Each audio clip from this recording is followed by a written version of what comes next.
அத்தியாயம் 41. சித்திரத்தின் கதை, கந்தல் தூணி திருடுதலும் ஞானேஸ்வரி பாராயணமும். முந்தைய அத்தியாயத்தில் குறிக்கப்பட்டுள்ளது போல் அந்த சித்திரத்தின் கதையை இங்கே தொடர்கிறோம். இது நிகழ்ந்து 9 ஆண்டுகளுக்கு பின் அலி முகமது ஹேமபந்தை பார்த்து கீழ்வரும் கதையை கூறினார். பம்பாய் வீதிகளில் ஒருமுறை அவர் சுற்றிக் கொண்டிருந்தபோது இந்த படத்தை ஒரு தெரு வியாபாரியிடமிருந்து வாங்கினார். பின்னர் அதை கண்ணாடி சட்டம் போட்டு பாந்திராவில் உள்ள தம் வீட்டில் தொங்கவிட்டார். அவர் பாபாவை விரும்பினாராகையால் அப்படத்தை தினந்தோறும் தரிசித்து வந்தார். ஹேமபந்துக்கு அதை கொடுப்பதற்கு 3 மாதங்களுக்கு முன்பு காலிலுள்ள கட்டி வீக்கத்திற்காக அவருக்கு ஒரு அறுவை சிகிச்சை செய்யப்பட வேண்டியிருந்தது. பம்பாயில் அவரது மைத்துனரான நூர் முகமது பீர்பாயின் வீட்டில் அவர் தங்கியிருந்தார். பாந்திராவில் உள்ள அவரது வீடு 3 மாத காலமாக சாத்தப்பட்டிருந்தது. ஒருவரும் அங்கு வசிக்கவில்லை. புகழ்பெற்ற பாபா அப்துல் ரஹ்மான், மௌலானா சாஹேப், முகமது ஹுசேன், பாபா சாயி, பாபா தாஜுதீன் மற்றும் பல உயிருடன் இருந்த ஞானிகளின் படங்களும் அங்கு இருந்தன. காலச்சக்கரம் இவைகளையும் விட்டு வைக்கவில்லை. பம்பாயில் அலி சுகவீனமுற்று கஷ்டப்பட்டு கொண்டிருந்தார். படங்கள் எல்லாம் ஏன் அங்கு பாந்திராவில் கஷ்டப்பட வேண்டும்? அவைகளுக்கும் உள்ளே வருதலும் வெளியே போதலும் பிறப்பும் இறப்பும் உண்டு என தெரிகிறது. எல்லா படங்களும் தங்கள் விதியைச் சந்தித்தன. ஆனால் சாய்பாபாவின் படம் எங்கனம் அதற்கு தப்பியது என்பதை ஒருவரும் எனக்கு இதுவரை விளக்கியதே இல்லை. சாயியின் எங்கும் நிறை தன்மையையும் சர்வ வியாபித்துவத்தையும் அறிவு கெட்டாத அவரின் சக்தியையும் அது காண்பிக்கிறது. அலிமுகமது பல வருடங்களுக்கு முன் முகமது ஹுசேன் தாரியா டோபனிடமிருந்து ஞானி பாபா அப்துல் ரஹ்மானின் சிறிய படம் ஒன்றை பெற்றார். அதை அவர் தன் மைத்துனரான நூர் முகமது பீர்பாயிடம் கொடுத்தார். அப்படம் அவரது மேஜையில் 8 வருடங்கள் இருந்தது. ஒருமுறை நூர் முகமது பீர்பாய் அதை ஒரு புகைப்படக்கலை நிபுணரிடம் எடுத்துச் சென்று உயிரளவு படமாக பெரியதாக்கி அதன் பிரதிகளை அலிமுகமது உட்பட தமது உறவினர்களிடையேயும் நண்பர்களிடத்தும் விநியோகித்தார். அலிமுகமது அதை பாந்திராவில் உள்ள தனது வீட்டில் மாட்டினார். நூர் முகமது ஞானி அப்துல் ரஹ்மானின் சீடர். தமது குருவிடம் அவரால் நடத்தப்பட்ட ஒரு திறந்த தர்பாரில் அப்படத்தை அழிக்கச் சென்றபோது குரு கோபமடைந்து அவரை உதைப்பதற்காக ஓடினார். அவரை வெளியில் தள்ளினார். அவர் மிகவும் வருத்தமுற்று மனம் உடைந்தார். நூர் தனது பெரும் பணத்தையும் இழந்து குருவின் கோபத்தையும் துன்பத்தையும் பெற்றதற்காக வருந்தினார். அவருடைய குருவுக்கு உருவ ஆராதனை பிடிக்காதாகையால் பெரிதாக்கப்பட்ட அப்படத்தை அப்போலோபந்தருக்கு எடுத்துச் சென்று ஒரு படகை வாடகைக்கு அமர்த்திச் சென்று நீரில் மூழ்கடித்தார். நண்பர்களையும் உறவினர்களையும் தங்கள் பிரதிகளை திருப்பிக் கொடுக்கும்படி வேண்டி அவைகளை திரும்ப பெற்றபின் மொத்தத்தில் 6 பிரதிகள் அனைத்தையும் பாந்திரா கடலில் மீனவனைக் கொண்டு எரியச் செய்தார். இச்சமயத்தில் அலிமுகமது அவரின் மைத்துனரது வீட்டில் இருந்தார். ஞானிகளின் படங்களையெல்லாம் உடனே தண்ணீரில் மூழ்கடித்துவிட்டால் அவரது துன்பங்கள் ஒரு முடிவுக்கு வந்துவிடுமென்று நூர் முகமது கூறினார். இதை கேட்ட அலிமுகமது தனது மேனேஜரை பாந்திரா வீட்டிற்கு அனுப்பி அங்கிருந்த ஞானிகள் அனைவரது படங்களையும் கடலில் எரியச் செய்தார். 2 மாதத்திற்கு பின் அலிமுகமது தன் வீட்டிற்கு திரும்பியதும் சுவரில் பாபாவின் படம் முன்போலவே மாட்டியிருந்ததைக் கண்டு வியந்தார். அவரது மேதா இதை தவிர்த்து பிற படங்களை எங்கனம் எடுத்து வந்தார் என்பது அவருக்கு புரியவில்லை. அவரது மைத்துனர் அதைக் கண்டால் அதையும் வழக்கப்படி செய்துவிடுவார் என்று பயந்து உடனே அப்படத்தை எடுத்து அலமாரியில் வைத்துவிட்டார். யார் அப்படத்தை நன்றாக வைத்து காப்பாற்றுவார்கள்? அதை என்ன செய்ய வேண்டும் என்று அவர் யோசித்துக் கொண்டிருக்கையில் மௌலானா இஸ்மு முஜாவர் என்பவரை சென்று பார்த்து அவர் கூற்றுப்படி செய்ய வேண்டும் என்று சாய்பாபாவே தெரிவித்தது போல் இருந்தது. தீவிர ஆலோசனைக்கு பின் இருவரும் அப்படம் அண்ணா சாஹேபுக்கு ஹேமபந்துக்கு அன்பளிப்பு செய்யப்பட்டால் அவர் அதை நன்கு பாதுகாப்பார் என்று தீர்மானித்தனர். பின்னர் இருவரும் ஹேமபந்தின் இல்லத்திற்குச் சென்று தக்க சமயத்தில் அதனை வெகுமதியாக அளித்தனர். கந்தல் தூணி திருட்டும் ஞானேஸ்வரி பாராயணமும். தானே ஜில்லாவிலுள்ள டஹானுவின் மம்லதார் பிவி தேவ் நெடுநாளாக ஞானேஸ்வரியை பகவத்கீதைக்கு ஞானேஸ்வர் எழுதிய புகழ்பெற்ற மராத்திய வியாக்கியானம் மற்ற நூல்களுடன் பயில வேண்டுமென்று ஆர்வம் கொண்டிருந்தார். தினந்தோறும் அவருக்கு பகவத்கீதையின் ஒரு அத்தியாயத்தையும் மற்ற புத்தகங்களின் சில பகுதிகளையும் படிக்க இயன்றது. ஆனால் ஞானேஸ்வரியை கையில் எடுத்தவுடன் ஏதாவதொரு தடை ஏற்பட்டு அதை படிக்க முடியவில்லை. 3 மாத விடுமுறையில் ஷீர்டிக்குச் சென்று பின்னர் பவுண்டில் உள்ள தனது சொந்த வீட்டிற்குச் சென்றார். அங்கு அவர் மற்ற புத்தகங்களை படிக்க முடிந்தது.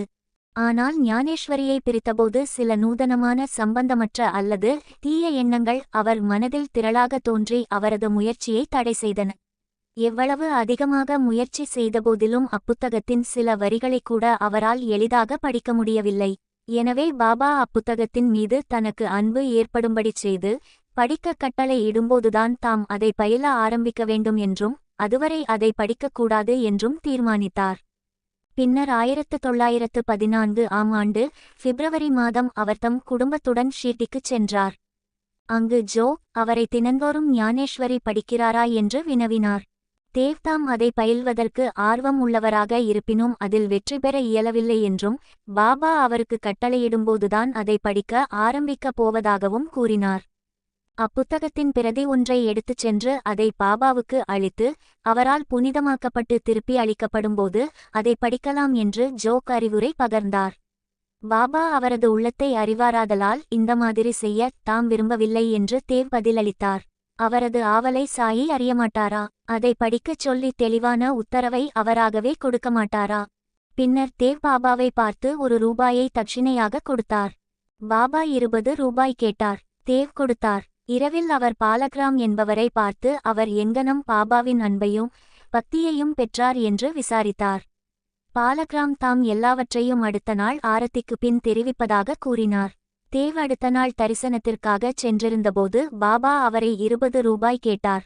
அவர் அதை விருப்புடன் கொடுத்தார். பின்னர் கூட்டம் அதிகமாக இருந்ததால் தனியாக மசூதியின் ஒரு மூலையில் சென்று அமர்ந்தார். பாபா அவரை தம் அருகில் வந்து அமைதியான மனத்துடன் அமரும்படி கூறினார். அங்கனமே அவர் செய்தார். பின்னர் மத்தியான ஆரத்தி முடிவடைந்தது. மக்கள் எல்லோரும் கலைந்து சென்றதும் தேவ் மீண்டும் பாலக்ராமைச் சந்தித்து பாபா அவருக்கு என்ன கூறினார், எங்கனம் தியானம் செய்ய கற்றுக் கொடுத்தார் என்று அவரது முந்தைய சரித்திரத்தை கேட்டார். பதிலளிக்கும் தருவாயில் பாபா சந்துரு என்ற ஒரு தொழுநோய் கொண்ட அடியவரை தேவை அழைத்து வரும்படி அனுப்பினார். தேவ் பாபாவிடம் சென்றபோது யாருடன் எதைப்பற்றி பேசிக் கொண்டிருந்தார் என்று பாபா கேட்டார்.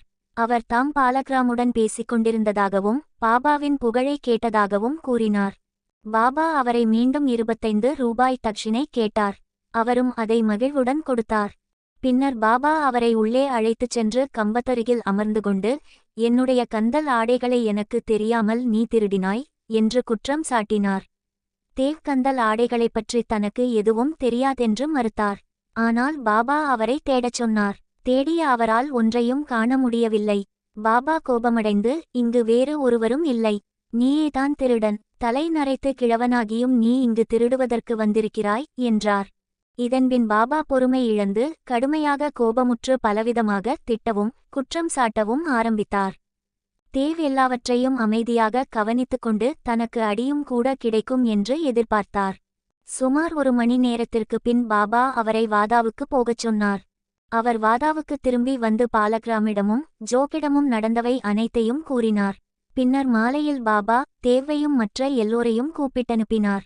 தமது வார்த்தைகள் கிழவரை துன்புறுத்தி இருக்கலாமென்றும் ஆயினும் அவர் திருடியிருப்பதால் தம்மால் வெளியே சொல்லாமல் இருக்க முடியவில்லை என்றும் கூறினார். பின்னர் பாபா மீண்டும் ₹12 அவரிடம் கேட்டார்.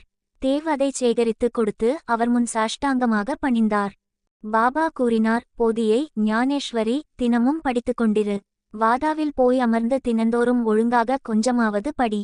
அவ்வாறு படிக்கையில் நீ படித்த பகுதியை அனைவருக்கும் அன்புடனும் பக்தியுடனும் விளக்கிச் சொல்.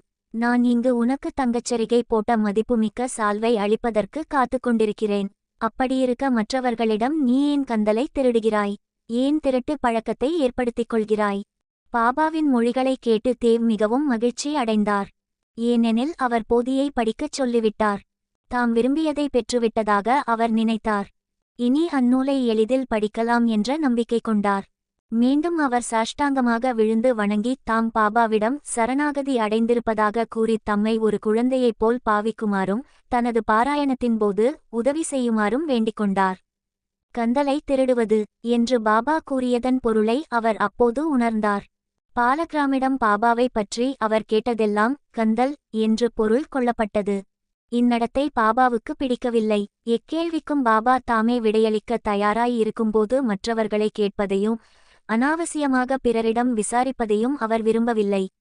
எனவே பாபா அவரை திட்டி தண்டனைக்குள்ளாக்கினார். உண்மையில் பாபா அவரை துன்புறுத்தவோ திட்டவோ இல்லையென்றும் பாபா தமது ஆசைகளை பூர்த்தி செய்ய ஆவலாய் இருக்கும்போது வீணாக மற்றவர்களை கேட்டுத் தெரிவது பயனில்லை என தனக்கு போதித்ததாகவும் நினைத்தார்.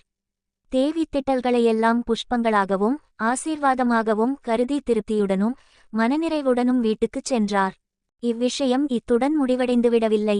பாபா படிப்பதற்கு உத்தரவு செய்ததோடு மட்டும் நின்றுவிடவில்லை.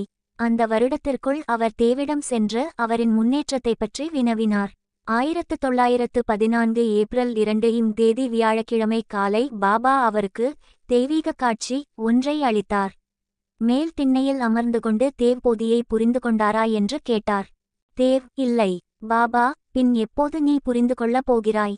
தேவ், அழுகை பொங்க, நீங்கள் உங்கள் அருளை பொழிந்தாலன்றி பாராயணம் ஒரு தொந்தரவாகவும் புரிந்து கொள்ளுதல் கஷ்டமாகவும் இருப்பது நிச்சயம். பாபா, படிக்கும்போது துரிதமாக படி. எனது சந்நிதானத்தில் என்முன் படி. தேவ், எதை நான் படிக்க வேண்டும்? பாபா, அத்தியாத்மிகம், ஆன்மீகம், படி. தேவ் நூலை கொணர்வதற்காகச் சென்றபோது காட்சியிலிருந்து விடுபட்டு முழு விழிப்புணர்வு எய்தினார். தேவ் பெற்ற அளவற்ற மகிழ்ச்சியையும் பேரானந்தத்தையும் கற்பனை செய்து பார்த்தலை நமது வாசகர்களுக்கே விட்டுவிடுகிறோம். ஸ்ரீ சாயியை பணிக. அனைவர்க்கும் சாந்தி நிலவட்டும்.